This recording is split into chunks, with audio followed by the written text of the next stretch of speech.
Mobile One. So today I'm working on a Honda Civic. This one has a failed AC compressor, and one of the quick easy ways to diagnose these is this is the ground wire right here, the green one that just goes to metal, and then this is the power wire. If you send power to this, you should get a click or a clack or something. You do this with the vehicle off from underneath. You just pull off the bottom pan. And this should lock up to where you can't turn this very well. If you can still turn this by hand while power is being delivered here, then this compressor is bad, or the clutch is bad. And that was the thing, is the compressor wasn't coming on. The gauges showed that it had charge. It was at 125 psi, and that was really hot, high side, low side without the engine running. And of course you don't get any running readings because this won't lock up. When you look down there, the AC compressor is down in the bottom. I've thrown the new one in there just to mock up and just kind of give you guys some Cliff's notes, just real quick and dirty direction to go. The first thing you want to do is disconnect the negative battery terminal and acknowledge that you're going to need to clean this in a minute. You just unplug the plug from the compressor up here. The middle wire is the power wire, by the way. You pull this off. It's a 10mm nut. Get it out of the way. Pinch this guy down real low, but pull this off first. Just pull this tab back, pull it up, squeeze, pull, lay this to the side. There's a bolt that goes through back here. You can see the little barrel that goes through. This is the thing, this is the port of influence, I guess is what I'd call it. This is your interface to get the tensioner to undo, so you can pull the belt off the alternator. Once you do that, you can get that bolt. There's another one that's straight down below the pulley. Pull it off so you can see. Just right there. See, just straight down.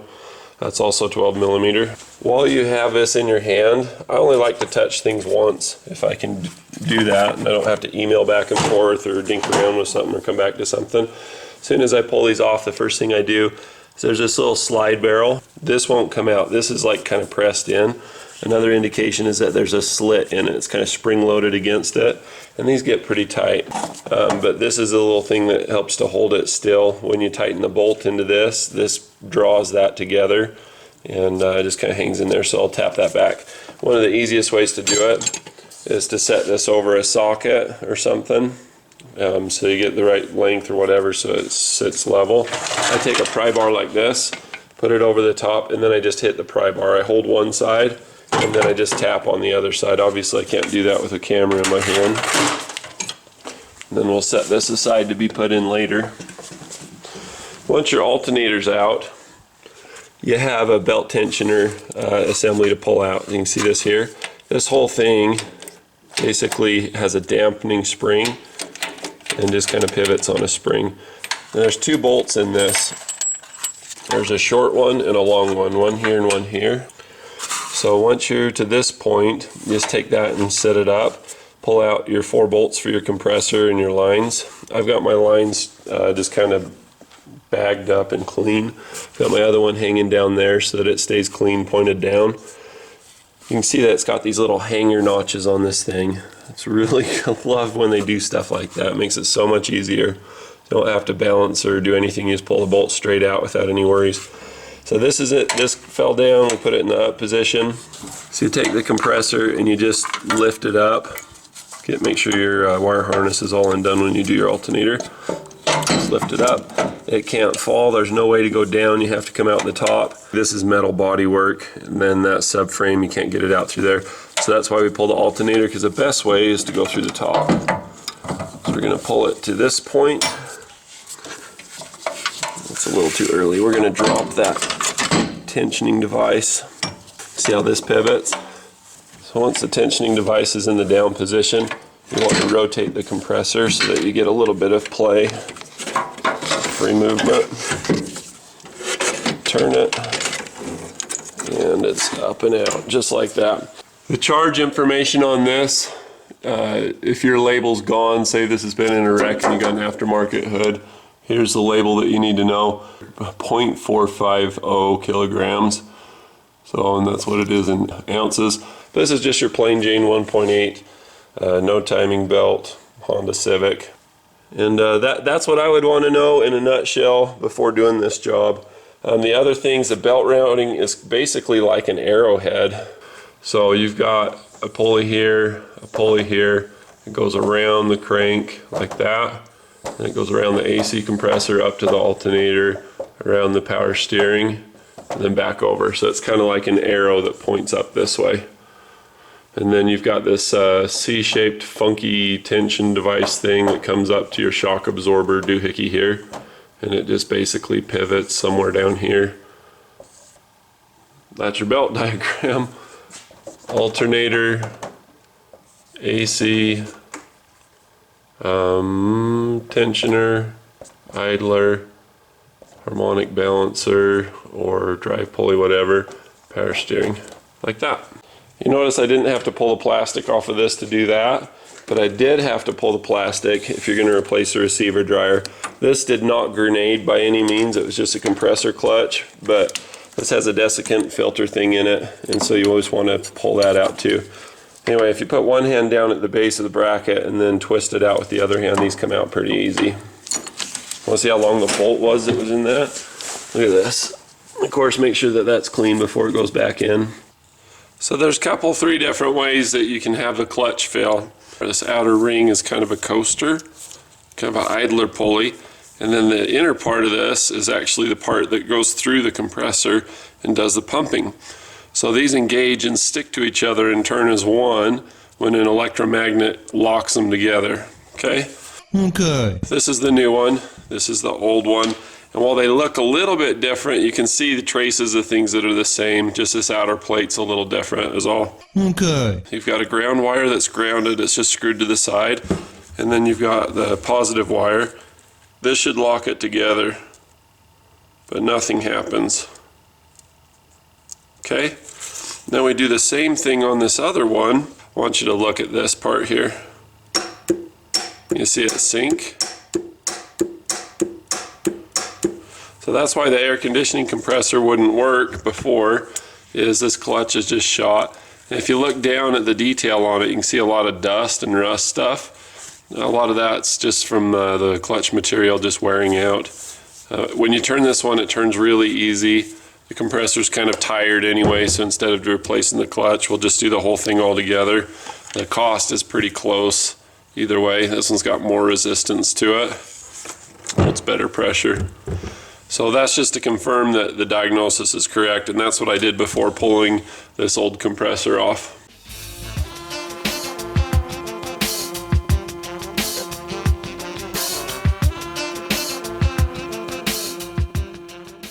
So I have different gauges. These are beat, but I really like this set because you can hook up your Freon and purge the line. Right now this is full of air and humidity and everything else that you don't want in there. But you hit the little valve until it comes out like that. And now you've got nothing but refrigerant going in. And that's what you want. If you have moisture, it can freeze and cause a blockage at your expansion valve. If you have moisture, then it can cause all kinds of headaches for you. You do have the desiccant filter or the receiver dryer down here.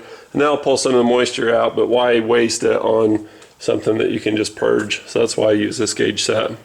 So I'm all set up. I got some good clean numbers to work with. I'm at 15 kilograms, 0.6, and I need to put in 0.4. So if I put it down to 0.2, I'm in good shape, or 0.15, 0.20 or 0.15.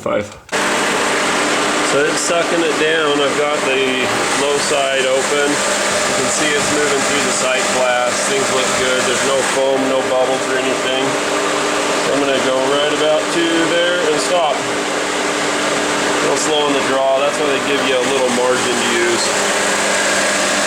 But that's it. This thing's rock and rolling. I can feel it's already getting cold. So that's the compressor clutch when it's engaged. The air conditioning compressor is working. And then you see it stop like that. That's good. That means it's cycling. That means your pressure switches and everything are working the way that they're supposed to. So we've got a fix. As I feel the air conditioning, even with a glove on, you can feel that it's quite cold. So we're good. Let's see what the gauges say. So we just tested the system. It's got a brand new compressor. It's been run for a while. It's running great. And you can see that we're starting to equalize. Now back in the day, it seemed like everything would settle at 70 on both sides, especially back in the R12 days. That's what systems were when I was learning this and when I was really paying attention. Now it's closer to like 190, 100, 125, and it depends on how humid it is outside and how hot it is and all that kind of stuff, what your measurements are going to be. As far as resting, I don't know.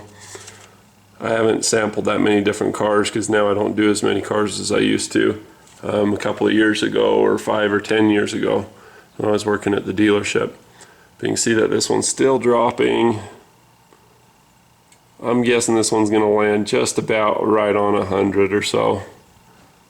And this one's got a little higher charge than what you would normally have. I put in closer to the 0.45 rather than the 0.40 kilograms. Anyway, I'm going to call that 100. I need to get moving with some things and get the rest of this put together. Let's fire it up and see what working pressure should be. Just for folks at home, if you're diagnosing this and you're not sure. Typical things, it should suck down to about 35, and this one should pick up. I'm not liking this gauge. It kind of sucks. So we're at 35 on the low side. High side isn't working. This gauge, there's no way that's correct.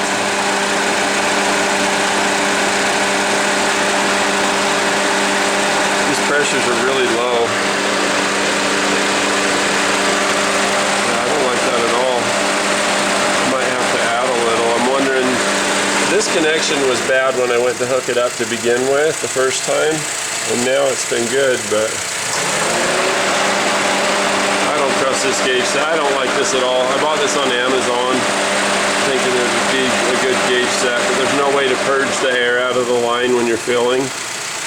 And dude, this needle's just stuck. This high side's not even working. I mean, it's okay. If I hold down on it, it's working a little bit. Now it's working. It's just not a good connection there. It's junk. I have to get another new gauge set. That's frustrating. You see this one on Amazon, don't buy it. Just went to snap this on, you see the splatters all over everything. That was just clicking it on the stay clean holder part. Wouldn't go on for anything. I hate that. Made a big mess on the floor too. The best way to say thanks is poke subscribe right in the face and then click the little bell. If you want to be notified, you can be notified too. Thanks. Bonus footage at the end.